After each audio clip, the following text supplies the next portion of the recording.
কিন্তু আপনি যদি আগে থেকেই ধরে নেন যেটা আহ, আহ, দেশবিরোধী আন্দোলন, তাহলে তো কোনো আন্দোলনই আগামীতে করা যাবে না।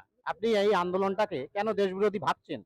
আর যদি সরকারের কাছে কোনো প্রমাণ থাকে, সেটা জনগণের সামনে কেন তুলে ধরছে না যে এটা দেশবিরোধী আন্দোলন?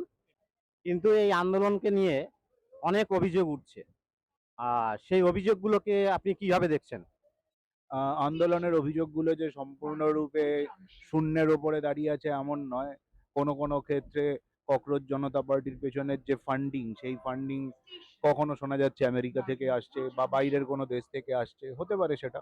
কিন্তু আন্দোলনে কতটা ভিত আছে, এই আন্দোলনের পেছন দিক থেকে কারা ইন্ধন দিচ্ছে, এই বিষয়টা মনে হয় আপনি একজন ইউটিউবার হয়ে আপনার খোঁজ নেওয়া উচিত। সোশ্যাল মিডিয়ায় দেখতে পাচ্ছি ককরোচ আন্দোলনের বিরুদ্ধে কোনো কথা বললেই বামপন্থীরা অন্ধভক্ত বলে দাগিয়ে দিচ্ছে। কিন্তু এই অন্ধভক্তরাই তো দীর্ঘ ৩৫ বছর বামপন্থীদের শাসনে রেখেছিলেন। তাহলে আজকে কেন তারা অন্ধভক্ত হয়ে গেলেন? দেখুন, এটা তো অত্যন্ত স্বাভাবিক। কেননা এই যে টুকরা টুকরা গ্যাংয়ের, এরাও তো একজন পার্টনার, এরা তো একজন অংশীদার। আমরা এর আগে ভারতবর্ষে অনেক অনশন আন্দোলন দেখেছি, আমরা আন্না হাজারের আন্দোলনও দেখেছি। কিন্তু সেই আন্দোলন ছিল একদম পবিত্র। সেখানে দেশের কোনো রাজনৈতিক দল, কোনো মানুষ কোনো প্রশ্ন তুলতে পারেনি। কিন্তু এই আন্দোলনকে ঘিরে এবং এই অনশনকে ঘিরে দেখছি অনেক অভিযোগ উঠছে। সত্য কি মিথ্যা জানি না, কিন্তু এমনটা কেন? নমস্কার, এলিট পলিটিক্স চ্যানেলে আপনাদেরকে স্বাগত জানাচ্ছি। আমরা ইতিমধ্যে সবাই জেনে গেছি দিল্লির যন্তর মন্তরে 22 দিন ধরে ককরোচ জনতা পার্টির আন্দোলন চলছে। সোনাম ওয়াংচুক অনশনরত অবস্থায় দিল্লি পুলিশ দ্বারা সফদরজং হাসপাতালে ভর্তি হয়েছেন। এই প্রসঙ্গেই আমরা যারা নিত্যযাত্রী জনগণ, তাদের বক্তব্য কি সেটা একটু আমরা জেনে নেব। আমরা প্রথমেই কথা বলে নিচ্ছি। কি নাম? আমার নাম তপব্রত দাস। আমি একজন শিক্ষক, স্কুলে চাকরি করি, স্কুলে যাচ্ছি। প্রথম প্রশ্ন, দিল্লির যন্তর মন্তরে যে আন্দোলন চলছে, ইতিমধ্যেই খবর পেয়েছেন, এই আন্দোলনের সঙ্গে নিজেকে কতটা একাত্ম বোধ করছেন? হ্যাঁ, খানিকটা একাত্ম বোধ তো করছি, কারণ আমার মতো আমার বাড়ির বা আমাদের বাড়ির অনেক ছেলেমেয়েরাই এরকম পরীক্ষা দেয়, বিভিন্ন অ্যাডমিশন টেস্ট, এবং সেই অ্যাডমিশন টেস্টের কোয়েশ্চেন যদি এরকমভাবে লিক করতে থাকে, তাহলে কোয়েশ্চেনের পরীক্ষার বিশ্বাসযোগ্যতা নষ্ট হয়, এবং এর পেছনে কেন্দ্রীয় সরকারের ভূমিকার কথা তো অস্বীকার করা যায় না। এবং যারা দাবি করছে, ককরোচ জনতা পার্টি যা যা দাবি করেছে, সেই দাবিগুলোর সঙ্গে আমি মোটামুটি সহমত। এবং খুব সহজেই এই ঝামেলাটা মিটিয়ে ফেলা যেত যদি এডুকেশন মিনিস্টারের কে পদত্যাগ করিয়ে দেওয়া হতো, তাহলে এই সমস্যাটা অনেক আগেই মিটে যেত।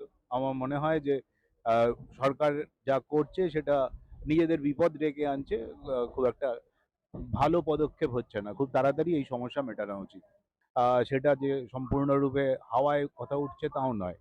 উল্টো দিকে কংগ্রেসের মতো বিরোধী দল যারা এতদিন চুপচাপ ছিল, এখন আহ, তাদের হাত থেকে আন্দোলনের রাশ হাইজ্যাক হয়ে যাচ্ছে দেখে তারাও নেমে পড়ছে বাজারে।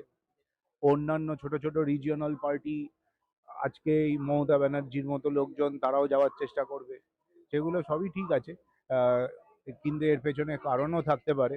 কিন্তু আমার যেটা মনে হয় যে এই কারণগুলো সরকারই সুযোগটা করে দিচ্ছে, এই সুযোগটা সরকার না দিলেই ভালো হয়।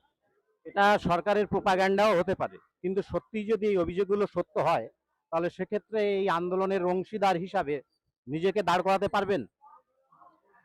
সরকারের প্রোপাগান্ডা কি বিরোধীদের প্রোপাগান্ডা সেটা জানি না, কিন্তু এই আন্দোলনের শরিক হিসাবে বা এই আন্দোলনের সহমর্মী হিসাবে অলরেডি নিজেকে ভাবছি, প্রথম থেকেই ভাবছি। কারণ সারা ভারতবর্ষের ছেলেমেয়েরা, তাদের মধ্যে আমাদের পরিবারের ছেলেমেয়েরাই রয়েছে যারা এই সমস্ত অ্যাডমিশন টেস্ট দেয়, যারা ভবিষ্যতের স্বপ্ন দেখে। এবং আমাদের মতো স্টেটে, ওয়েস্ট বেঙ্গলের মতো স্টেটে গত 15 বছর ধরে আমরা শুধু চাকরির পরীক্ষা, অ্যাডমিশন টেস্ট, বিশেষত চাকরির পরীক্ষা নিয়ে যেরকম চুরি ডাকাতি দেখেছি, তারপরে সেই ডাকাতি যে সেন্ট্রাল গভর্নমেন্টও করবে না, এই বিশ্বাসটা সরকারের ওপর থেকে, এই বিশ্বাসটা জেনারেল মানুষের তো খানিকটা হলেও নষ্ট হয়েছে। এবং তারপরে, যদিও এর সঙ্গে এর কোনো সম্পর্ক নেই, কিন্তু আজকে রাজ্যে তৃণমূল সরকার ভেঙে যাওয়ার পরে সেই তৃণমূল দলকে ভাঙার পেছনে রাজ্য কেন্দ্রীয় সরকার বা কেন্দ্রীয় শাসক দলের ভূমিকা যে নেই এমনটাও বলা যাচ্ছে না। আজকে আজকে যে আন্দোলন হচ্ছে যন্তর মন্তরে, বামপন্থী যারা তারা খুবই সক্রিয় হয়ে উঠেছে। কিন্তু বিগত 15 বছর ধরে পশ্চিমবঙ্গে আমরা দেখেছি 30,000 হাই স্কুল টিচারদের চাকরি গেছে এবং 40,000 প্রাইমারি টিচারদের চাকরি এখনো ঝুলে আছে। ফলে এই 30,000 যাদের চাকরি গেল তারা তো একজন জীবন্ত লাশ, এবং যে 40,000 প্রাইমারি টিচারের চাকরি সুপ্রিম কোর্টের অর্ডারের অপেক্ষায় ঝুলে আছে, তাদের মাথার উপরও যমরাজ ঘুরছে। তো তখন এই রাজ্যে বামপন্থীদের কোনো সক্রিয় আন্দোলন লক্ষ্য করা যায়নি, কিন্তু যন্তর মন্তরে তারা খুবই সক্রিয়। এই ব্যাপারটিকে কিভাবে দেখছেন?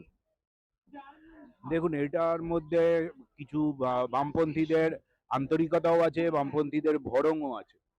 কারণ আহ, গত 25 বছর ধরে যত আন্দোলন, 15 বছর ধরে যত আন্দোলন চলেছে, বা এই চাকরি চলে যাওয়া নিয়ে, এই নিয়ে প্রধান মামলাকারী ছিল একজন বামপন্থী নেতাই। তো সুতরাং সেই হিসাবে বামপন্থীরা একদম কিছু করেনি এটা বলা যাবে না। কিন্তু আবার বামপন্থীরা যে বিভিন্ন আন্দোলনের ক্ষেত্রে যথেষ্ট সাড়া দেয়নি বা যথেষ্ট সেইভাবে সক্রিয় অংশগ্রহণ করতে পারেনি এটাও বলা যায়। সেটা অবশ্য ওদের সাংগঠনিক দুর্বলতা বলেই মনে হয়। কিন্তু এই রকম এখন এই সুযোগ নেবার চেষ্টা তো এরা করবেই, যেহেতু এরা অত্যন্ত বিশৃঙ্খল অবস্থায় আছে।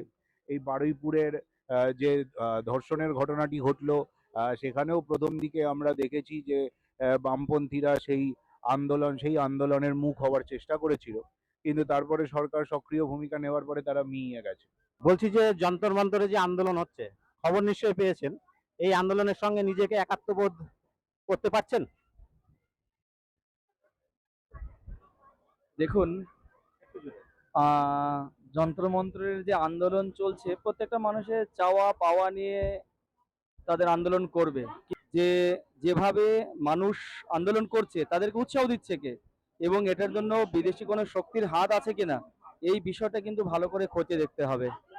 অনেকে বলছে যে আন্দোলনকে থামিয়ে দেওয়ার জন্য সরকার আন্দোলনের বিরুদ্ধে নানা প্রোপাগান্ডা ছড়াচ্ছেন, কি বলবেন? সেই বিষয়টা তো আপনারই করা উচিত, যে এটা কতটা সত্যি আর কতটা মিথ্যা। দেশের জনগণ হিসাবে কিভাবে দেখছেন? দেখুন, দেশের জনগণ হিসাবে মানুষ আপন বুঝ পাগলে বোঝে। মানুষ বুঝতে পারে যে আমার কোনটা ভালো আর কোনটা মন্দ, কিন্তু যখন মানুষকে বোঝানো হয়, সেই বোঝানোটার উপর কিন্তু তাদের চাওয়া পাওয়া নির্ভর করে। অতএব আপনার উচিত সঠিকটা জানা উচিত, সঠিক তথ্য জেনে আপনি কথা বলুন। আপনি ভাবুন, আমার মনে হয় এর পেছনে যে হাত আছে, বিদেশি শক্তির হাত থাকতে পারে। সেটা নস্যাৎ করার জন্য ভারতবর্ষ সুষ্ঠুভাবে চলছে। এই সুষ্ঠুভাবে চলার জন্য যা করা উচিত, বিদেশি শক্তি এটা ভালোভাবে নিচ্ছে না। এই ভালোভাবে না এর আগে আমরা আন্না হাজারের অনশন দেখেছি, কোনো প্রশ্ন চিহ্ন ওঠেনি, কিন্তু এই অনশনকে ঘিরে এত প্রশ্ন চিহ্ন উঠছে কেন?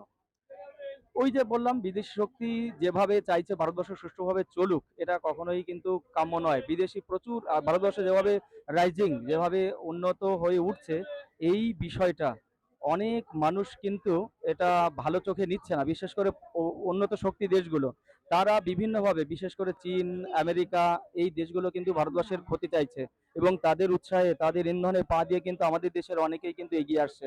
আমার মনে হয় এই বিষয়টা আর একটু ভালোভাবে আপনারা খতিয়ে দেখুন। অনেক অনেক ধন্যবাদ, অনেক ধন্যবাদ। সুতরাং অংশীদারিত্ব যেখানে রয়েছে, তার লিডার সে অন্যায় করলেও আমার মনে হয় তার নৈতিক দায়িত্ব তাকে সমর্থন করা, এবং যারা এই বিরুদ্ধে করছে তাদের বিরুদ্ধে নানা রকম প্রশ্ন তোলা। এই কাজটি করছেন। একটা বার বলি, বেশ কিছুদিন আগে মণিপুরে বাইরের থেকে ইংরেজরা, ইউএসএ থেকে কোনো একজন এসেছিলেন মণিপুরে একটা অশান্তি তারা করবে বলে। ঠিক ইউএস চাচ্ছে যে আমাদের এই ভারতবর্ষে যাতে এই মোদিজি যেভাবে এগিয়ে নিয়ে চলেছে, তাকে আটকাতে গেলে এই দেশের মধ্যে মানে অশান্তি সৃষ্টি করতে হবে, এবং সেটা কিভাবে করা যায় তার বিভিন্ন পন্থা খুঁজে বেড়াচ্ছে। আজকে এই রকম ভাবে ওরা চেষ্টা করছে। অনেকেই বলছে এটা আন্দোলনকে থামিয়ে দেওয়ার জন্য প্রোপাগান্ডা ছড়ানো হচ্ছে রাষ্ট্রের পক্ষ থেকে। না না না, আন্দোলন অবশ্যই হবে। কোনো আন্দোলনকে যদি সেটা সমর্থনযোগ্য হয়, সে আন্দোলন আমরাও সমর্থন করব। আমরা কি অভয়ের আন্দোলনের সমর্থন করিনি? আমরা কি অভয়ের আন্দোলনের সমর্থন করিনি? আমার যেটা মনে হয় কিছু বিদেশি শক্তি এতে কিছু অশান্ত করার একটা ভাব আছে, কারণ আমরা পাশাপাশি দেখলে কিছুদিন আগে দেখলাম বাংলাদেশে তার সরকারকে করে দিয়ে দেওয়া হয়েছে, নেপালে এরকম একটা অস্থিরতা তৈরি করেছে। এখন যে আমাদের বর্তমান যে আমাদের দেশ খুব ভালো জায়গায় আছে, সেটা অনেক অর্থাৎ আমি বলতে চাইছেন যে আমাদের স্থিতিশীলতাকে নষ্ট করতে চাই। একদম একদম একদম এটা আমার একদমই আমার যেটা মত। অনেক ধন্যবাদ, অনেক ধন্যবাদ।